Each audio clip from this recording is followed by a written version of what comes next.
Welcome to the podcast, Amazing Tales from Off and On Connecticut's Beaten Path. I'm your host, Mike Allen.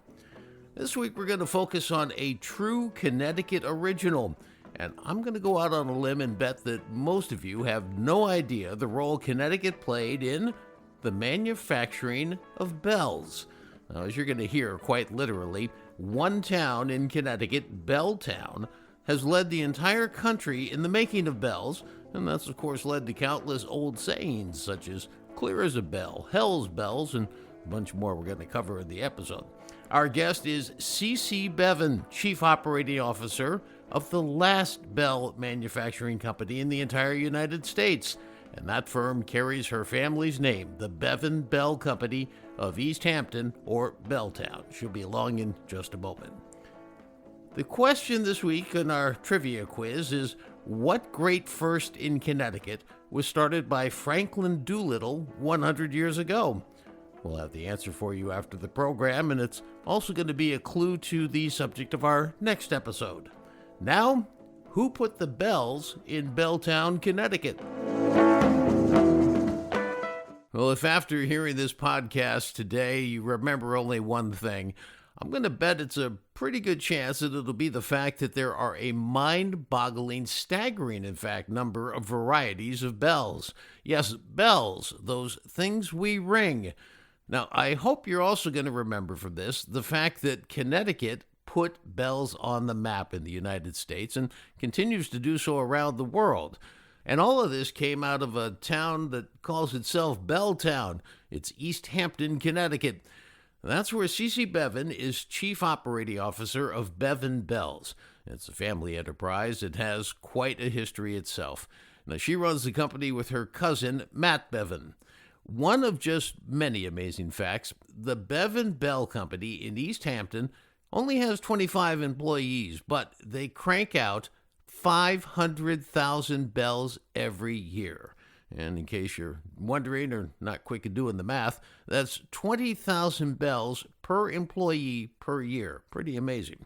Well, get ready to learn more than you ever realized was possible to know about bells.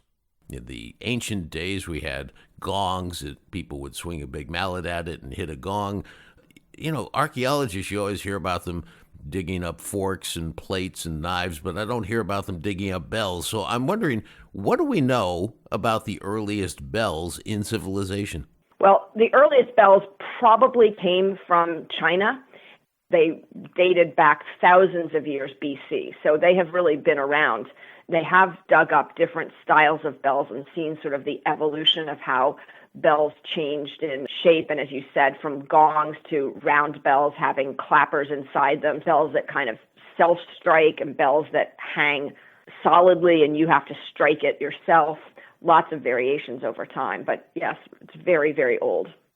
Now, if you look at Connecticut, we have the Hat City in Danbury, the Silver City in Meriden, the Brass City in Waterbury, and I guess that means you'd have to call East Hampton the Bell City. How did it happen that all the bells ended up being made in East Hampton? Well, actually, we do call ourselves Belltown in East Hampton. In fact, there are bells on every street sign. Our high school mascot are the bell ringers. So we are very much a town centered around bell making. And I think, as with many things like this, it did start out with a family. William Barton was one of the first bell makers in town. I'm supposing it's just because that's where he lived and that's why he started the company there. And then he taught my ancestors how to make bells, and then they opened their own company, which it became Bevin Brothers Bell Companies. Then from there were probably at one point as many as 20 or more bell manufacturers in East Hampton. Now, if I have my history right, you're the last company that's making bells, not only, from what I understand, in East Hampton, but in the entire United States. Is that correct? That is correct, yes. There are some other people who we will say make specialty or little specialty bell people. They might make a certain kind of sleigh bell as an artisan kind of thing or that type of thing. But we are the only real full bell manufacturer still in existence today. And we're talking, again, if I have it right, you must be coming up on your 200-year anniversary pretty soon. Yeah, correct. We were founded in 1832, so technically we're at 191 years this year. So we're looking forward to the 200th. And just for the record, how many generations back do you go? I am sixth generation, so it was my third great-grandfather that was one of the four founding brothers of the company. Wow. Now, let's shift gears for just a second and talk about why bells even exist. And there's some obvious ones that come to mind. They're a great communication device. They're safety. They help us, stay on time. From your perspective, why do you think bells have such an important role in our civilization?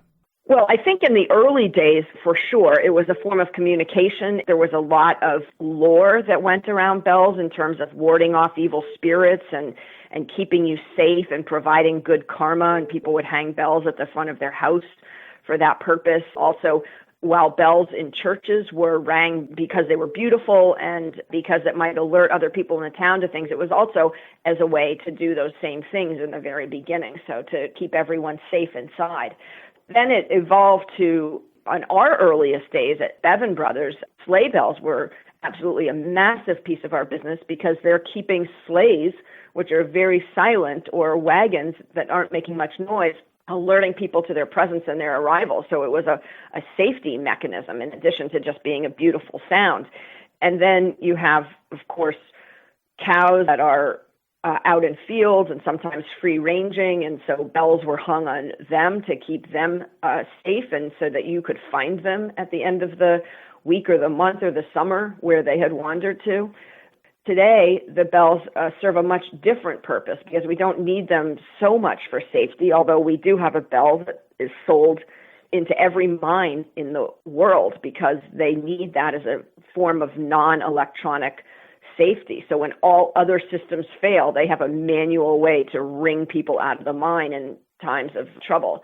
We certainly do still have some of them for that purpose, but now it's, we sell them for cheering at events, for hanging on Christmas trees, for little kids doing train rides and getting a sleigh bell as a gift, and people wearing them on mountain bikes and pets out hiking to ward off bears and that kind of thing. So just a multitude of uses, but the evolution of the bell has been pretty tremendous over its lifespan.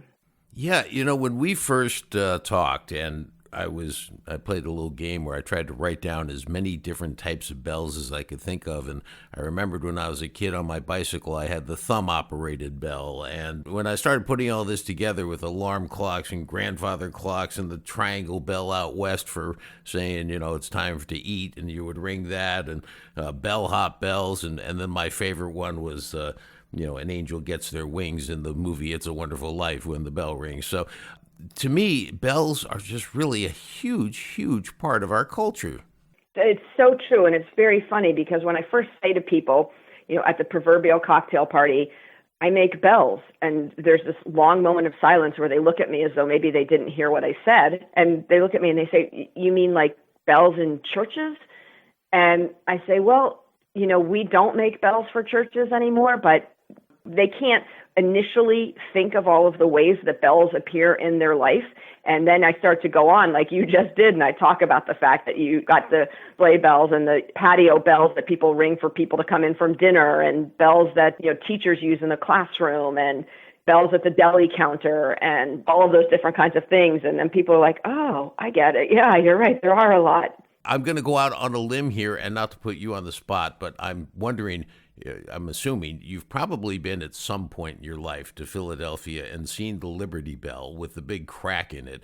And I'm just wondering, from C.C. Bevin's perspective as a bell maker, and you look at the Liberty Bell with that crack in it, what's going through your mind in terms of what did they do wrong? Well, it's funny. It can happen, right? We can have that happen to us even today now. You're taking a very hard material and you're forming it into a shape, and there can be some structural element to that that's not as strong as others. It doesn't happen to us very often, and typically it will happen right at the very beginning of making a bell. It would be rare anymore for that to sort of happen later on, but I realized they didn't have it perfect back then, and still an art as much as it's a science. And let's get into that now. Let's drill down a little bit. And this is where I think you have some examples in terms of actual bells that you can ring for us. I'm just going to put my phone on mute and listen to you give us a little instruction about the different types of bells that there are and how they're made and what the difference is between a square and a round in terms of the sound. And you have actual examples. So please, I'm just going to turn the platform over to you, and Cece, instruct us on bells. Okay, that sounds great. Well, back in the early days, bells were made by melting metal and pouring it into a mold, actually casting a bell. That's a very slow process. Today, we stamp our bells, and we stamp them out of either brass or steel. Those make a very different sound. Most of our bells are in several different shapes. They're either fairly square, like you might picture a cowbell, or they might be round, like a T-bell. Here's an example of first a cowbell, and then an almost identical size bell that is round that we call a T-bell, also made out of steel. So you can hear the difference between those two bells, and that's strictly about shape. It's the same exact material, almost the same size. One is square, one is round. Then if you think about the difference between steel and brass, I have, again, that same bell I just rang that's a steel bell, and a similar size bell made out of brass. So you can hear there's quite a tremendous difference in those bells. So the shape of the bell matters. The size of the bell obviously matters. Here's a small brass hand bell, and then here's a larger one. So the size in that makes a tremendous difference. We also, when you think about cowbells, there's not just a standard cowbell. We make two different kinds of cowbells. We make what we call a long-distance cowbell, which is what most people are familiar with looking at on actual cows. They can be heard from far away, and that's why they're called long distance. And we also make what's called a Kentucky cowbell. Kentucky bell is made in three different parts. So you've got two sides that are welded together and a third handle welded onto it. It's a much more complicated construction. But at the end of the day, they're both cowbells, and they sound completely different from each other. So I'm going to ring a long-distance cowbell first, and then I will ring the Kentucky cowbell, and you can hear the difference.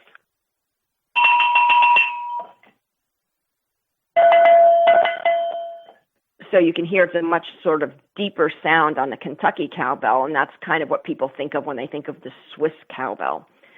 We also have, of course, the category of sleigh bells, which are, a beautiful sound, and everyone is used to that.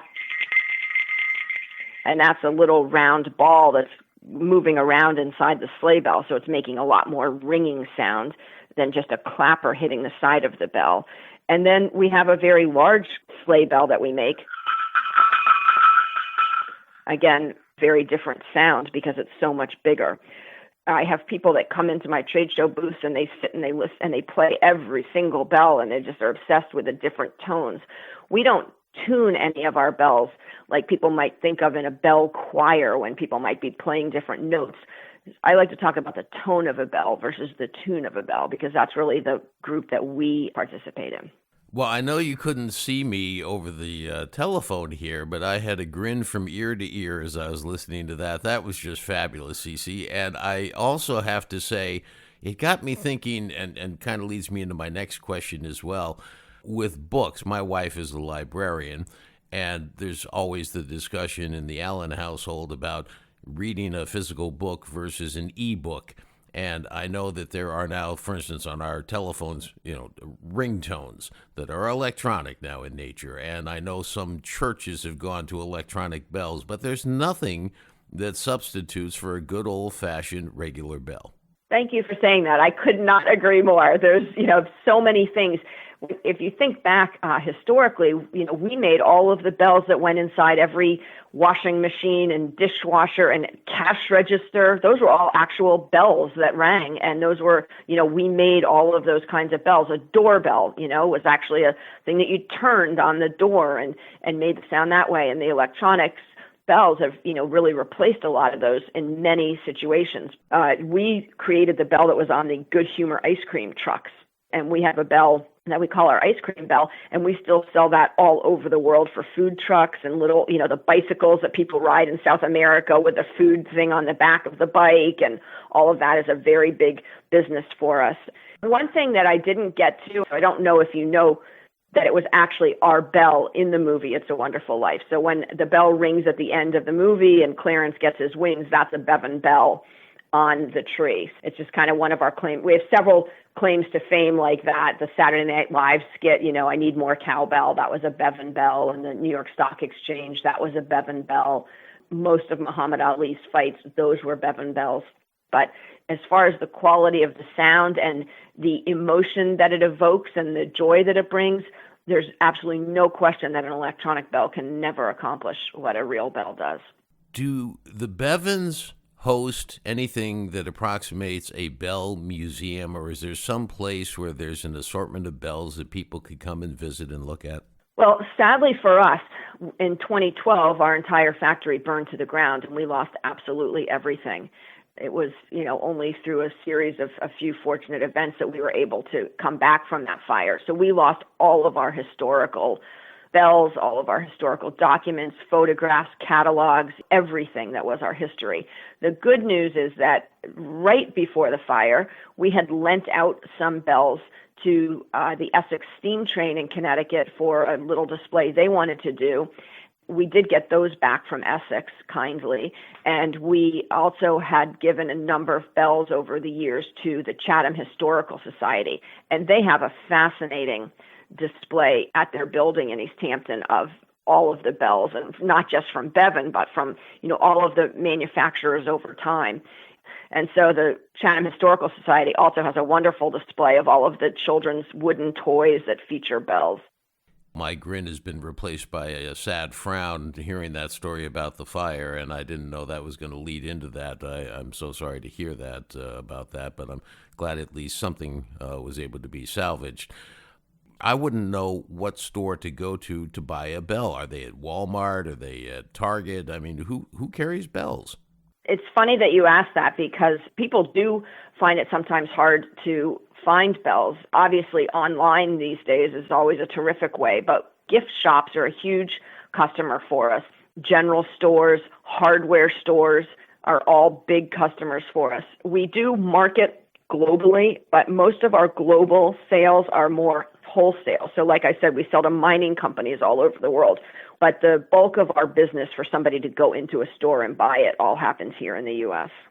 We would be remiss not to bring into this episode the greatest part about bells, which would be all of the good old sayings that have come around because of bells. Things like they had their bell rung by, say, a football hit or something like that, or it has a certain ring to it, or are you going to answer the bell, which is, of course, goes back to the, a boxing match, are you going to be able to make it into the 15th round? And maybe my favorite, which is the famous novel For Whom the Bell Tolls. What kind of old sayings do you hear beyond those? And I'm thinking you must have the largest assortment of anybody.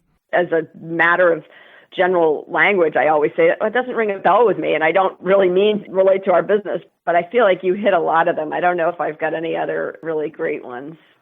We just continue to try to find new and better uses for bells and new ways to sell them and new ways to keep them relevant to people's lives, and looking at things like weddings and bike races and marathons and all of the things that are part of people's lives today, and making bells a part of those celebrations. We're quite bullish on the bell.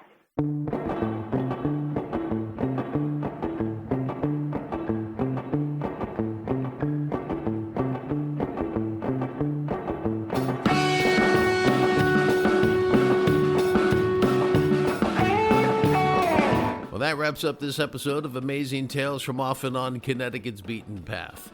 I don't know about you, but next time I see It's a Wonderful Life, all I'm going to be able to think about is that Bevin Bells made that bell at the end when the angel gets their wings. I want to thank our guest for today's program, C.C. Bevin, Chief Operating Officer of the Bevin Bell Company, especially for bringing along her bell selection and ringing them for us. Now, the answer to this week's trivia question. The question was, what great first in Connecticut was started by Franklin Doolittle 100 years ago? Well, Franklin Doolittle started a company whose initials were DRC, the Doolittle Radio Corporation.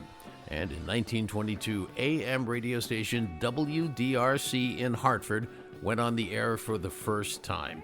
Next week, we're going to take a journey down the radio waves that have crisscrossed Connecticut ever since. Amazing Tales from Off and On Connecticut's Beaten Path is a production of True North Associates, LLC. This is Mike Allen.